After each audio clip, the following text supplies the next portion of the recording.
నాచారం గుట్ట శ్రీ లక్ష్మీ నరసింహస్వామి ఆలయాన్ని దర్శించుకోవడానికి ఏడాదిలో ఉగాది పర్వదినాల్లోనే కాకుండా ప్రతిరోజు వేలాది మందిగా భక్తులు తరలివస్తుంటారు.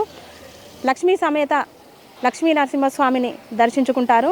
ప్రస్తుతము ఇక్కడ యూత్ను చూస్తున్నాం మనము. ఒకటే డ్రెస్ కోడ్లో వీళ్ళంతా కూడా ఇక్కడికి వచ్చారు.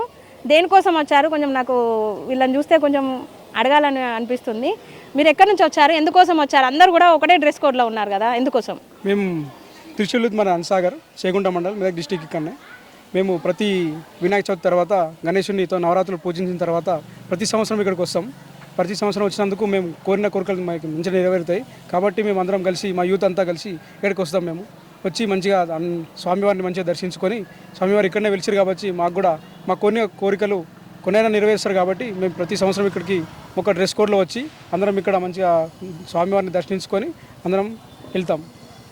అంటే మామూలుగా నవరాత్రులు పూజలు చేసిన తర్వాత యూత్ అంతా కూడా అప్పటి వరకు నాన్ వెజ్ ఉండదు, ఏముండదు, మంచిగా పూజలు భక్తితో ఉంటారు కదా.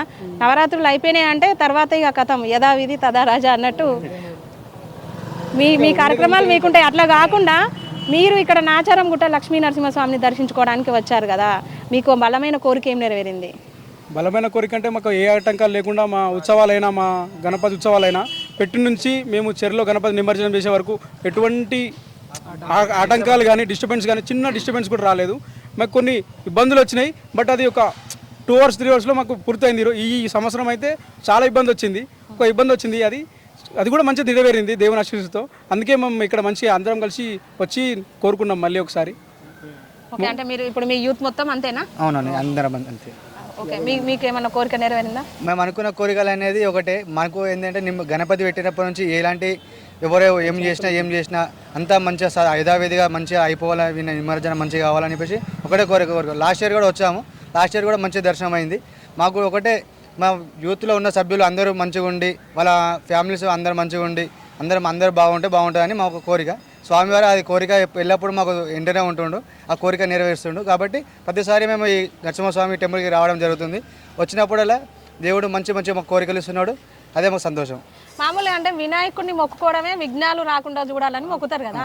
నవరాత్రులు పూజించిన తర్వాత ఎట్లాంటి విఘ్నాలు రాకుండా నవరాత్రులు కంప్లీట్ కావాలని మీరు ఇక్కడికి వచ్చి దర్శనం చేసుకుంటున్నారు కదా, ఇది వెరైటీగా అనిపిస్తుంది. వెరైటీ అంటే మేము ఒకటి సంకల్పం ఏంటంటే అందరూ మంచిగా ఉండి, అందరం అంతా యథావిధి ఏ గొడవ లేకుండా ఏది లేకుండా అంతా మంచిగా అయిపోతే దేవుని దగ్గరికి వచ్చి నరసింహస్వామి దగ్గరికి వచ్చి మేము వచ్చి దర్శనం చేసుకొని అందరూ యథావిధిగా మంచిగా ఉండాలని చెప్పేసి అంతే ఒకటి కోరిక. ఓకే, ఇది అంటే మనం చూస్తున్నాం కదా, విఘ్నాలు తొలగించే వినాయకుడినే మనం మొదటగా మొక్కిన తర్వాతనే ఏ దేవుడినైనా మనము మొక్కుతాము. కానీ ఇక్కడ ఈ యూత్, త్రిశూల్ యూత్ అని వీళ్ళంతా కూడా ప్రతి ఇయర్ నవరాత్రులు కంప్లీట్ అయిన తర్వాత ఇక్కడ నాచారం శ్రీ లక్ష్మీ నరసింహస్వామిని దర్శించుకోవడానికి వస్తారు. అది కూడా నవరాత్రుల్లో ఎట్లాంటి ఆటంకాలు కలగకూడదని, వాళ్ళకి ఏ అత్యాశ లేదు, ఏ స్వార్జితమైన కోరికలు కూడా లేవు. నవరాత్రులు ఎటువంటి అడ్డంకులు లేకుండా జరగాలని వాళ్ళు మొక్కుకొని సజావుగా జరిగిన అనంతరం వెంటనే శ్రీ లక్ష్మీ సమేత నరసింహస్వామిని దర్శించుకోవడానికి వస్తున్నామని చెప్తున్నారు. కెమెరా పర్సన్ సతీష్తో సోనీ, వరంగల్ టైమ్స్.